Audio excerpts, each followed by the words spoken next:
Russia থেকে তেল কিনে ইউক্রেনে গণহত্যাকে সমর্থন করছে ভারত, যার জেরে ভারতের উপর আরও শুল্ক চাপাতে চলেছে আমেরিকা। ডোনাল্ড ট্রাম্পের হুঁশিয়ারির পর আমেরিকাকে আয়না দেখালো ভারত। যেসব বিষয়ে ভারতের উপর নালিশ করছেন ট্রাম্প, সেই দোষে আসলে দুষ্ট আমেরিকা নিজেও।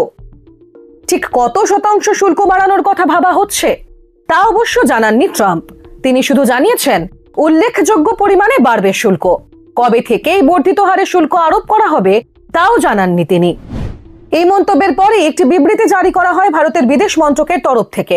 সেখানে বলা হয়, আমেরিকা নিজেই রাশিয়া থেকে বহু জিনিস আমদানি করে, তার মধ্যে রয়েছে ইউরেনিয়াম হেক্সাফ্লোরাইড। এটি ছাড়া স্তব্ধ হয়ে যেতে পারে আমেরিকার পরমাণু বিদ্যুৎ ও অন্যান্য বাণিজ্য ক্ষেত্রগুলি। আমেরিকার টেসলা সহ অন্যান্য ইভি প্রস্তুতকারক সংস্থাগুলি রাশিয়া থেকে আমদানি করে প্যালাডিয়াম, ব্যাটারি চালিত গাড়ি তৈরিতে যা অপরিহার্য। এছাড়াও বহু রাসায়নিক ও সার রাশিয়া থেকে আসে আমেরিকায়। তাই ট্রাম্পের ট্রুথ সোশ্যাল পোস্টের উত্তরে এই বিবৃতি জারি করে ভারত কার্যত জানিয়ে দিল, প্র্যাকটিস বিফোর ইউ প্রিচ, বা বাংলায় আপনি আচারী ধর্ম পরে শেখাও। এই বিবৃতিতে আরো বলা হয়, ইউরোপিয়ান ইউনিয়ন নীতিগতভাবে রাশিয়ার ইউক্রেন আক্রমণের বিপক্ষে হলেও তারা রাশিয়ার সঙ্গে বাণিজ্য থামায়নি, বরং একাধিক পণ্য রাশিয়ায় ইউরোপিয়ান ইউনিয়নের দেশগুলিকে সরবরাহ করে। চলুন দেখে নিই রাশিয়ার সঙ্গে ইউরোপিয়ান ইউনিয়নের বাণিজ্য চিত্রটা ঠিক কেমন। পণ্য ক্ষেত্রে রাশিয়ার সঙ্গে ৬৭৭ বিলিয়ন ইউরোর বাণিজ্য করেছে ইউরোপিয়ান ইউনিয়ন। পরিষেবা ক্ষেত্রে রাশিয়ার সঙ্গে ইউরোপিয়ান ইউনিয়নের বাণিজ্যের পরিমাণ ১৭.৫ বিলিয়ন ইউরো। যুদ্ধের আবহে রাশিয়া থেকে ইউরোপে বেড়েছে লিকুইড ন্যাচারাল গ্যাসের রপ্তানি।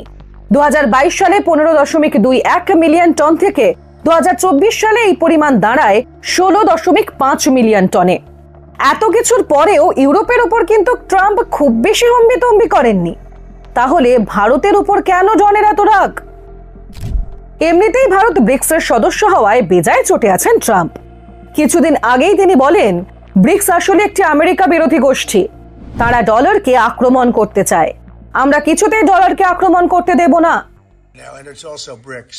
They have BRICS, which is basically a group of countries that are anti the United States, and India is a member of that, if you can believe it. It's an attack on the dollar, and we're not going to let anybody attack the dollar. So it's partially BRICS, and it's partially the trade. This trade situation, it's the deficit. We had a tremendous deficit. So, as you know, Prime Minister Modi is a friend of mine, but they don't do very much business in terms of business with us. They sell a lot to us, but we don't buy from them. You know why? Because the tariff is so high. They have one of the highest tariffs in the world. সম্প্রতি ভারতের বিদেশ মন্ত্রকের মুখপাত্র রণধীর জয়সওয়াল সাংবাদিক সম্মেলন করে জানিয়ে দিয়েছেন, অন্য কোন দেশের সঙ্গে ভারতের সম্পর্ক দুই পক্ষের মধ্যের বিষয়। এই বিষয়ে তৃতীয় পক্ষের নাক গলানোর কোনো অধিকার নেই। Any country or all the ties that we have with various countries, they stand on their own merit, and they should not be seen from the prism of a third country. As far as India-Russia relations are concerned, we have a steady and time-tested partnership. ট্রাম্পের tariff যুদ্ধ নিয়ে মুখ খুলেছে রাশিয়াও। সেই দেশের বিদেশ মন্ত্রকের মুখপাত্র মারিয়া জাখারোভা জানিয়েছেন, কোনো ট্যারিফই ইতিহাসের গতিপথ পাল্টে দিতে পারবে না। চোখে আঙুল দিয়ে সত্যিটা দেখিয়ে দিলেও কি দমে যাবেন ট্রাম্প, নাকি ট্যারিফ যুদ্ধের নতুন কৌশল নেবেন? জানতে গোটা বিশ্ব তাকিয়ে তাঁর ট্রুথ সোশ্যাল পোস্টের দিকেই।